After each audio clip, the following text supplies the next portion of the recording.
Hey, October 2nd, we're going to do a quick review over the assessment, and then we're going to get into our news story for today. Did book fair, did wearing pink, kids still missing thing, doing my best to try and help out those kids as we keep struggling our way through things. Book fair, you can go back tomorrow if you bring money with you. If you found the thing you want, you just got to show me money and we can send you over. Then, as far as assessment goes, if you want to open up iPad, I can show you how grading of it went and take a look at it. It is already on Skyward, so if you want to check Skyward, you can, and that's fine with me too. And it'll help you out on that one. If you want to redo it, you can, and you can get all the way up to a 21 out of 25, and that is perfectly fine with me. If you got a 21 or higher, can't really redo it. But my goal is to let you get up to a B. Normally you can only get a C, but I figure it's an assessment, so if you want to be able to get all the way up to a B, sorry, hiccups, then you can. Step one, you have to find my comment that I made. I made a comment on every single person's assessment. The comment tells you where all the points went, because again, there were 5 points for the questions, and then 20 points for your paragraph. By the way, the 5 questions, you guys did pretty well on them overall. There was one question that almost every 7th grader struggled on, and it was the point of view. And it's because it was really tricky in the story. Because it looks like third person, but it's not. Because the very beginning of it, it says, I am going to tell you a story about something that happened to me.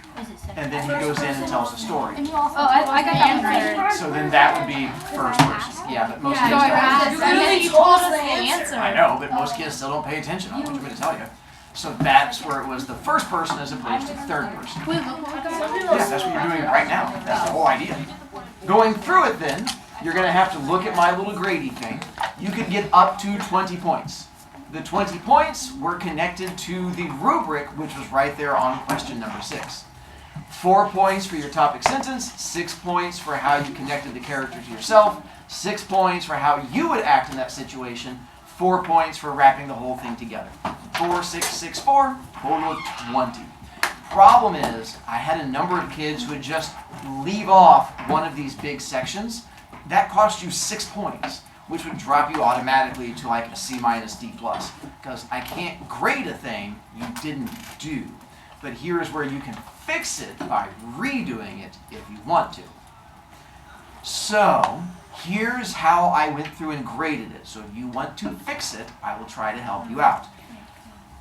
Topic sentence. For the first, actually, let me skip that one. Let me go to, after you read, this one. So here's how, looking at the whole Grady sheet thing, your first sentence, all I wanted you to do was give me a strong topic sentence where you just make a statement about who you are. I am a wussy just like Melvin from Priscilla and the Wimps. Or Monk is a big tough guy. That's a lot like me. Something where you would make a statement where you compare you to one of the characters and I can figure out who you're comparing yourself to. You do that, you get your 4 points. Next up, the next two, sentence 2 and 3, is where you have to tell me how you connect to that character. You had to give me evidence from the story that connects to you. So if you say you're like Melvin, you would say something like you don't like to get shut into lockers, or the fact that you always cry when people come and yell at you, or that everyone feels like they're taller than you. Some connection between you and Melvin. Or if you were saying that you're like Monk, you have to say, I got in trouble last year for beating up 12 kids. Whatever it might be, you find your connection to them. Once you've done your connection, the next one is, you have to tell me how you would have behaved in the story in that situation.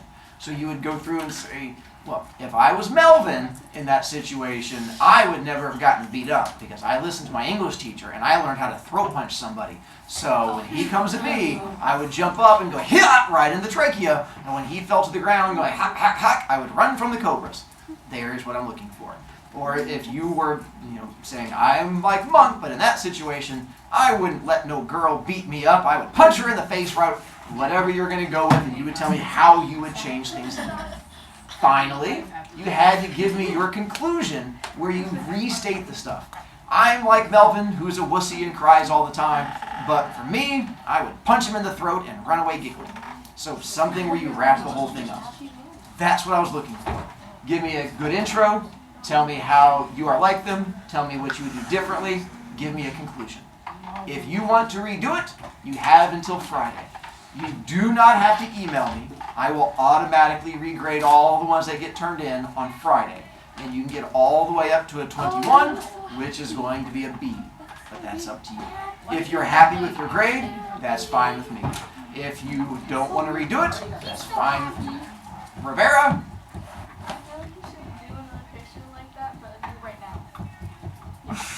Yeah. No, you gotta go like this. Mr. Brovicast,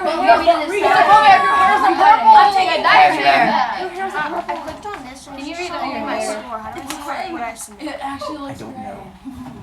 As far as how you find it, I don't know on there because mine's different than your guys's. So Click the temp. It should be blue, and you click it, and it shows you what your temp was. hit the temps. Let's see, we're finding out. And there you go. Good job, man. Thanks. Yes. Better hair again. Oh, eventually, someday I will. Someday. All right.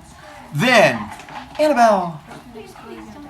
Don't know yet. Probably red. That's all you do. That's what I go to. This is for Friday's quiz. The blue piece of paper, the little half sheet. Oh, by the way, now you can put iPad away. If you are wanting to fix or change a thing, you now have homework to do. You should be good. This is for Friday's quiz. Since I did have people mention that the review guide was helpful, I have posted the review guide. It is on Canvas. So if you want help for Friday's quiz coming up on Friday, go to review guide. It'll have questions over irony, because that's going to be on the quiz, about the story we're going to do today, and then about zoo, because those are really the three main things that are going to be on there. Is Zoo gonna be the main one? Probably, since that's one you have to read on your own. But let's get to our stuff for today. One, we need to know what suspense is, because suspense is going to play a big part of this story. Brinley, I know what's suspense? something that's keeping you waiting, or like you keep on waiting, but you can't get to the part, and it's just keeping you. Nicely done. It's supposed to be the part that's kind of exciting and keeps you all. Get me.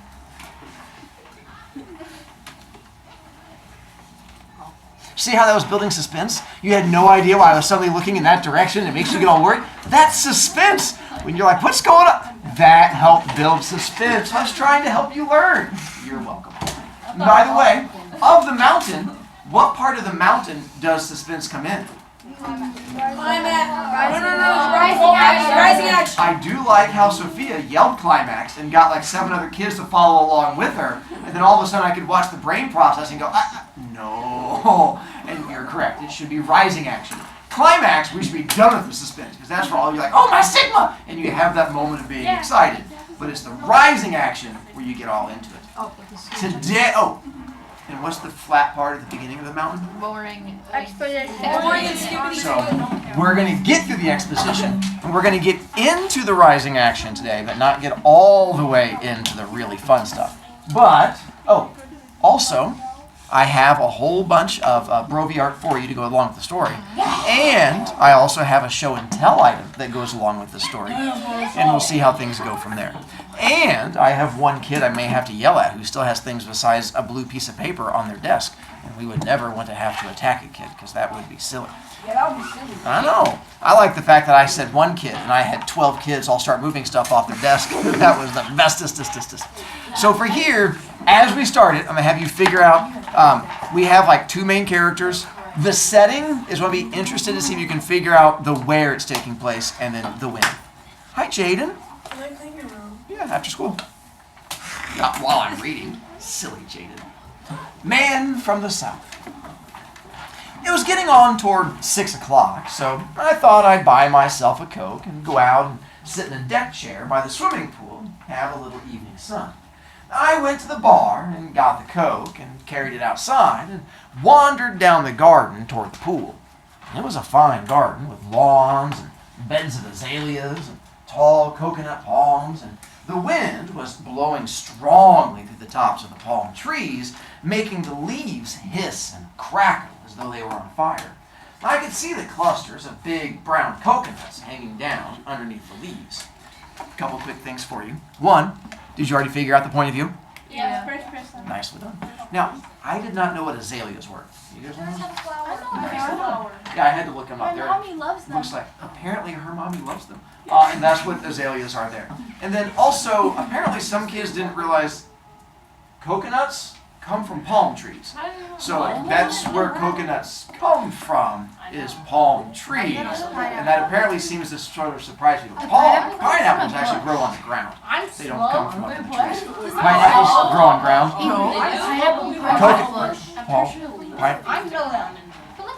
That's a tree bush. Yeah, things that, who would have thought you guys would have learned something at school today? Now you can retire. There were plenty of deck chairs around the swimming pool. There were white tables and huge brightly colored umbrellas and sunburned men and women sitting around in swimsuits. In the pool itself, there were 3 or 4 girls and about a dozen boys, all splashing about and making a lot of noise and throwing a large, colorful beach ball at one another. I stood watching them. The girls were English girls from the hotel. The boys, I didn't know about, but they sounded American, and I thought they were probably naval cadets who'd come ashore from the U.S. naval training vessel, which had arrived in the harbor that morning. Ooh, well, one, did you catch what time it's happening? World War. What time of day? Afternoon. Evening. Is there any evidence that you guys are giving me 2 different things? 6 in the morning. So it says that the boat arrived in the morning. It's evening. Oh, But it's it's evening. 6 o'clock at the beginning. There you go. Very first line, it says it was 6 o'clock when we went to go get a Coke. Now, it doesn't say a.m. or p.m., but who's in the pool? Navy cadets. A whole bunch of kids. Are you going to have a bunch of kids in the pool at 6 a.m.? Yeah. No, but I said maybe. Yes. Oh We're not talking little kids. We're talking kids. I go. Yeah. Right. That's what I go. I'm saying. Do you guys know what naval is referring to? Yes. Not this kind of naval. But what? Yeah, the water military navy. You guys know what a cadet is? Yeah. In training of some kind. So naval cadets are just people in training to be part of the Navy. So they're near an ocean because you can see the big Navy ship that's going to be out there. And they're currently at this pool. We're going to find out more about it in a moment. I went over, and wait, I have a picture. Now, I couldn't find a yellow umbrella, so use your imagination. I went over and sat down under a yellow umbrella where there were 4 empty seats. I poured my drink and settled back comfortably in a nice chair. It was very pleasant sitting there in the sunshine with my Coke. It was pleasant to just sit and watch the swimmers splashing about in the green water. The green water, don't freak out, it's not because it's nasty water. We're going to find out that they're on an island because that's where this is taking place. And so the water is actually from the ocean.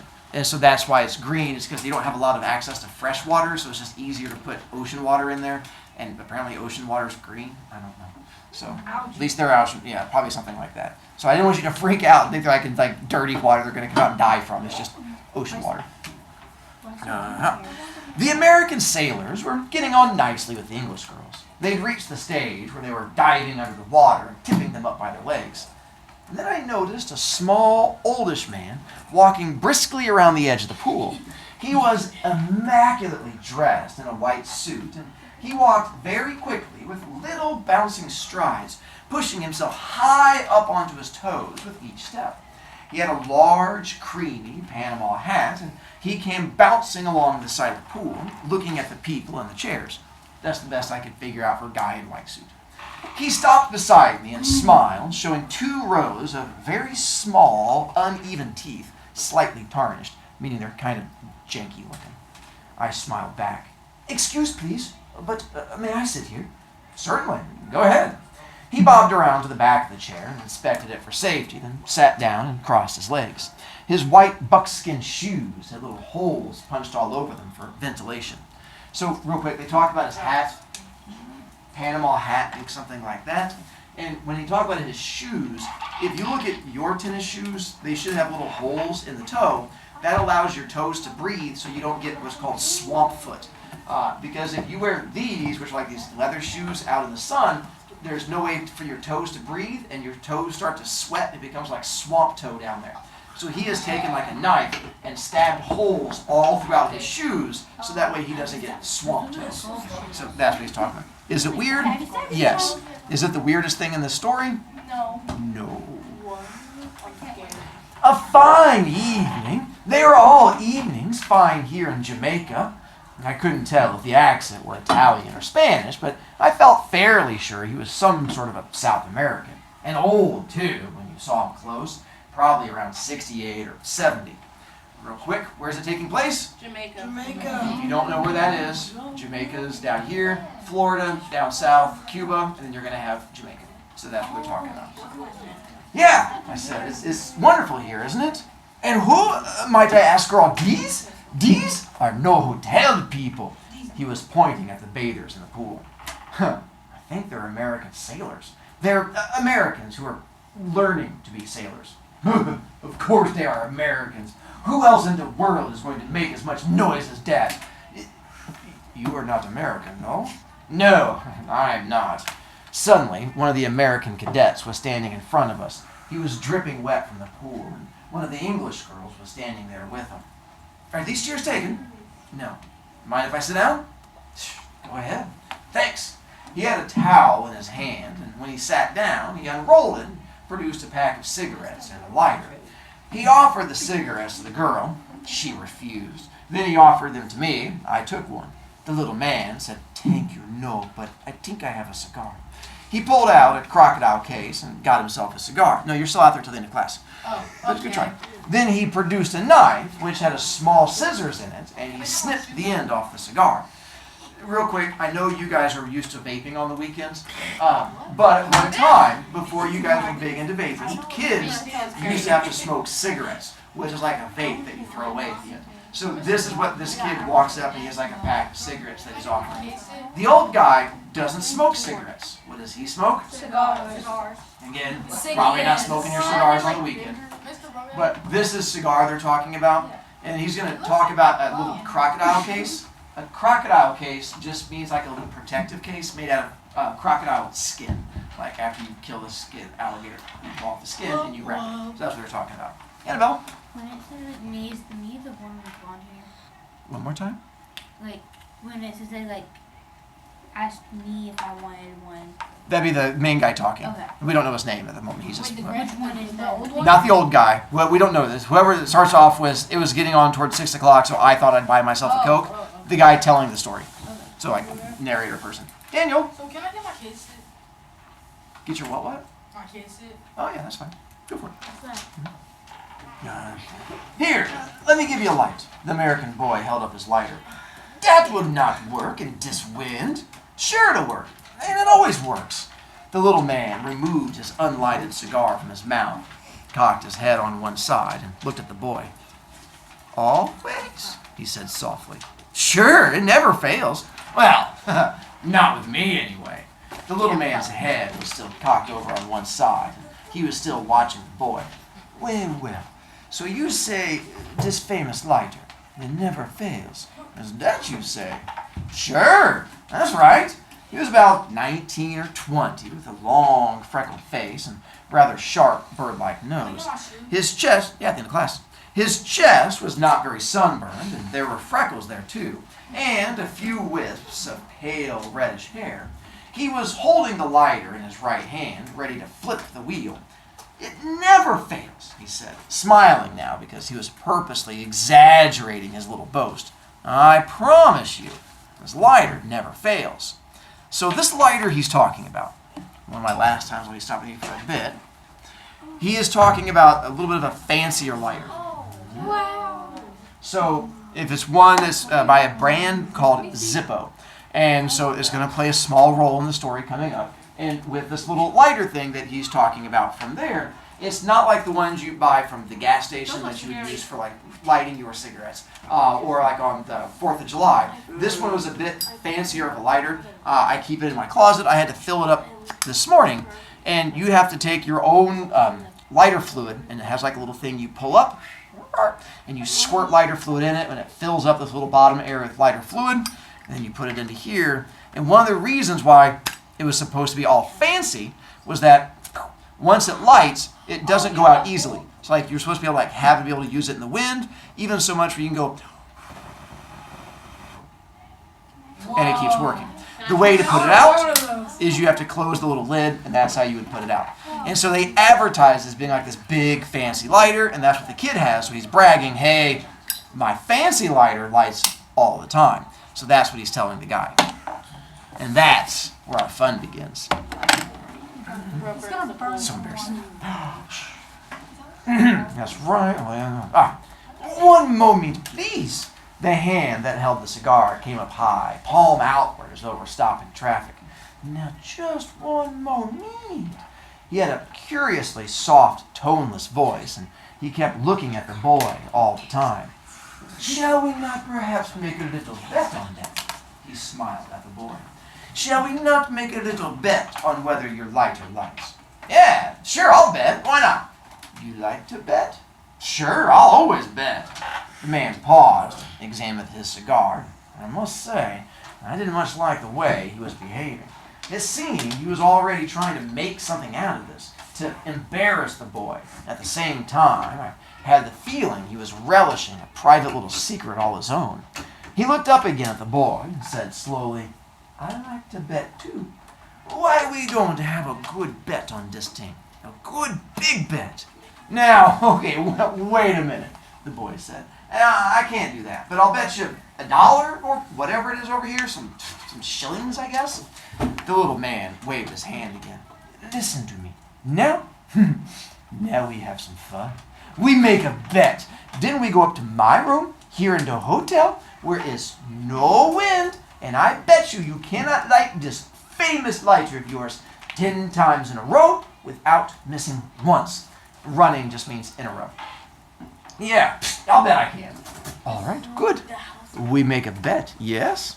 Sure, yeah, I'll bet you $1. No. I make you very good bet. I am rich man, and I am sporting man also. Listen to me, okay? Outside the hotel is my car. It's very fine car. American car from your country. Cadillac.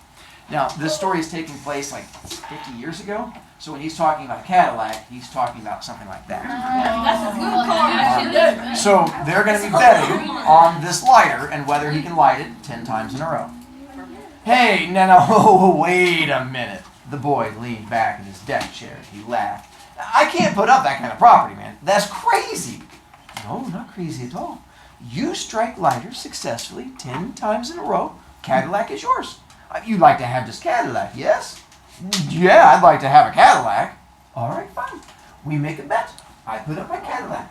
Well, what do I put up? The little man carefully removed the red band from his still unlighted cigar.